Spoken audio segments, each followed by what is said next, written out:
लोकसभा चुनाव का तैयारियां और जोर बड़े पैमाने पर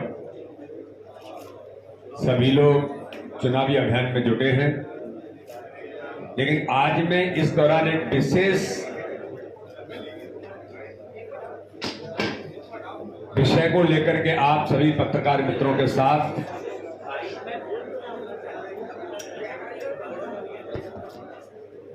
कि राजनीति में भ्रष्टाचार में लोग तो लिप्त पाए गए,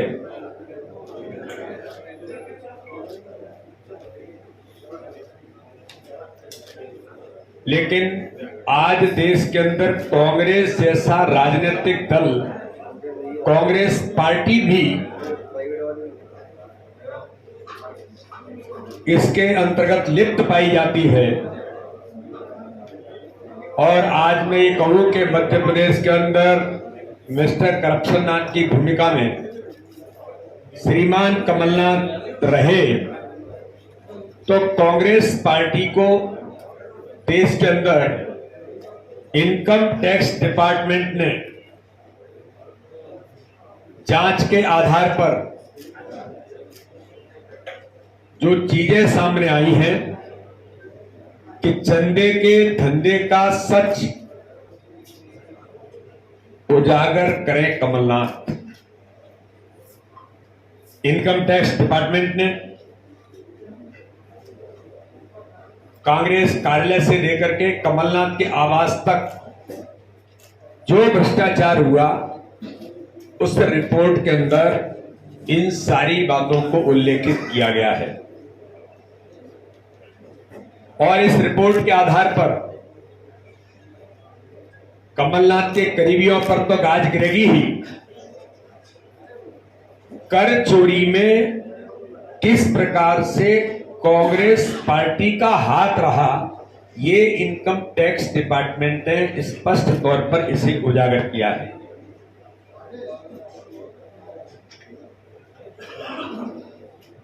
भ्रष्टाचार के घोटाले में कांग्रेस के कई वरिष्ठ नौकरशाहों, मंत्रियों, व्यापारियों सहित कई लोगों से रिश्वत की वसूली कांग्रेस ने की है। ये बात भी स्पष्ट तौर पर इनकम टैक्स डिपार्टमेंट के उस रिपोर्ट के अंदर उजागर होता है।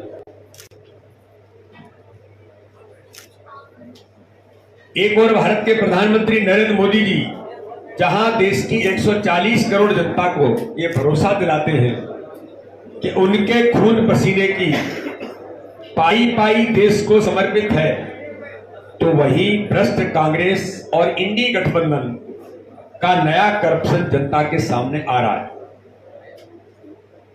70 साल देश की सेवा करने के नाम पर भारत की भोली भाली जनता को ठगने और लूटने वाली कांग्रेस और कमलनाथ अब अपने ही बनाए जाल में फंसते जा रहे हैं और अब लोकतंत्र की दुहाई देने की बात कर रहे हैं।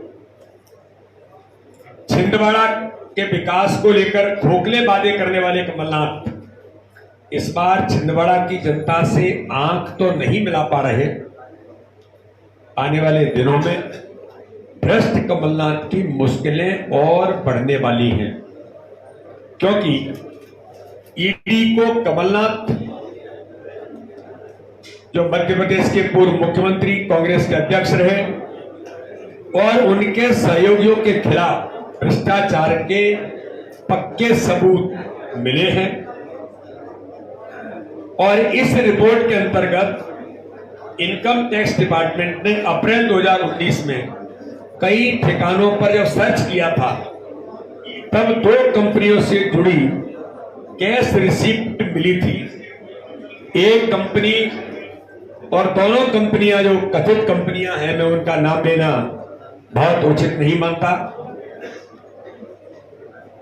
उन कंपनियों जिसने ठेकों के बदले नगद पैसा दिया, तो वही दूसरी कंपनी ने कमलनाथ के करीबी की बताई गई है, जो जिसने कांग्रेस को करोड़ों रुपए में नगद राशि दी। ये स्पष्ट तौर पर रिपोर्ट के अंदर इस बात को स्पष्ट किया गया है।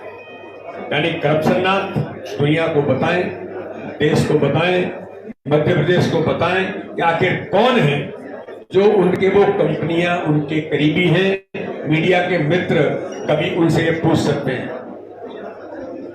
कमलनाथ के सहयोगियों से हासिल नकदी मध्य प्रदेश में चलाए गए एक बड़े कथित भ्रष्टाचार घोटाले से जुड़ी थी।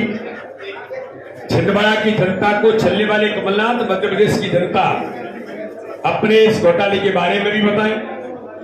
इनकम टैक्स डिपार्टमेंट ने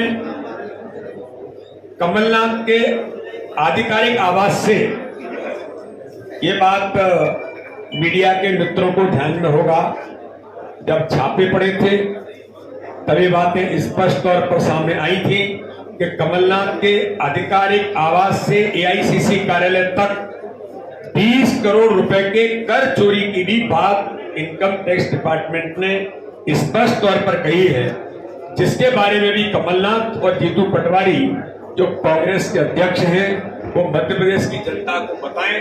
आज ये मीडिया के मित्रों के सामने मैंने इस बात का उल्लेख आपके बीच किया है। इसलिए कांग्रेस को खुद नहीं पता कि उसने कितने की कर चोरी की है। पहले कांग्रेसियों ने दावा किया कि इनकम टैक्स अधिकारियों की ओर से 200 करोड़ रुपए का जुर्माना लगाए जाने के बाद उसके बैंक खाते फ्रीज कर दिए गए। आपने मीडिया के अंदर ये वक्तव्य कांग्रेस के श्रीमान वरिष्ठ नेता के सुने हैं, और अब कांग्रेस अध्यक्ष मल्लिकार्जुन खड़गे और राहुल गांधी कर रहे हैं कि उसे विभाग से 1800 करोड़ रुपए का नया टैक्स नोटिस मिला है। तो वही मीडिया खबरों की माने तो ये जुर्माने की राशि आगे बढ़कर 250 करोड़ तक जा सकती है। देश की 2500 करोड़ तक जा सकती है। देश की हर राजनीतिक पार्टी के लिए उसकी आय उससे मिला हुआ चंदा ही होता है, लेकिन इस आय पर छूट पाने के लिए हर दल को आयकर अधिनियम 13A की शर्तों को पूरा करना होता है। आयकर विभाग के अनुसार कांग्रेस ने असेसमेंट वर्ष 2018-19 में अधिनियम 13A का उल्लंघन किया है, जिसके बाद कई नोटिस दिए गए, लेकिन कांग्रेस ने इन नोटिसों का अनदेखा किया। आयकर विभाग ने अधिनियम 226(3) के तहत रिकवरी की प्रक्रिया शुरू की है, और रिकवरी की प्रक्रिया शुरू होने के बाद कांग्रेस ने पहले आयकर ट्रिब्यूनल और फिर उच्च न्यायालय में याचिका दायर की, लेकिन दोनों ही जगह उनकी याचिका खारिज कर दी गई। इसलिए आज मैं मीडिया के मित्रों के सामने कि कांग्रेस के नेता और कांग्रेस पार्टी ने किस प्रकार के आयकर के नियमों का उल्लंघन कर चोरी करने का काम देश के अंदर किया है।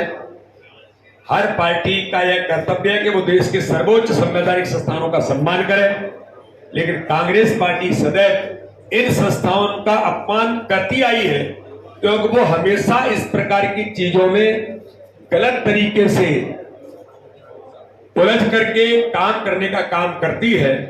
कांग्रेस ने देश में 60 साल तानाशाह की तरह राज किया, लेकिन आज जब संवैधानिक संस्थाएं काम करती हैं तो राहुल गांधी हो या श्रीमान मल्लिकार्जुन खड़गे हो, वो लगातार इस प्रकार के आरोप लगाने के प्रयास करते हैं। इसलिए कांग्रेस ने केवल टैक्स की चोरी ही नहीं की, 2004 से 2014 तक देश में बहुत से घोटालों को अंजाम दिया, लेकिन मोदी काल में कानून सबके लिए बराबर है।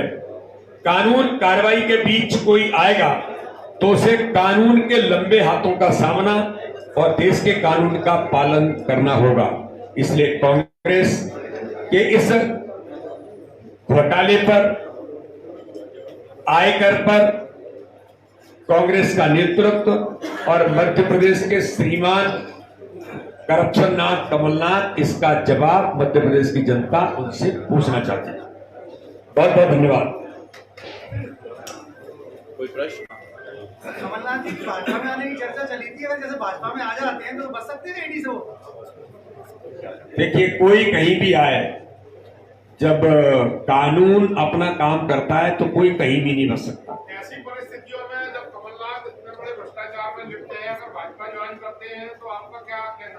मैं वही तो कह रहा हूं कि इस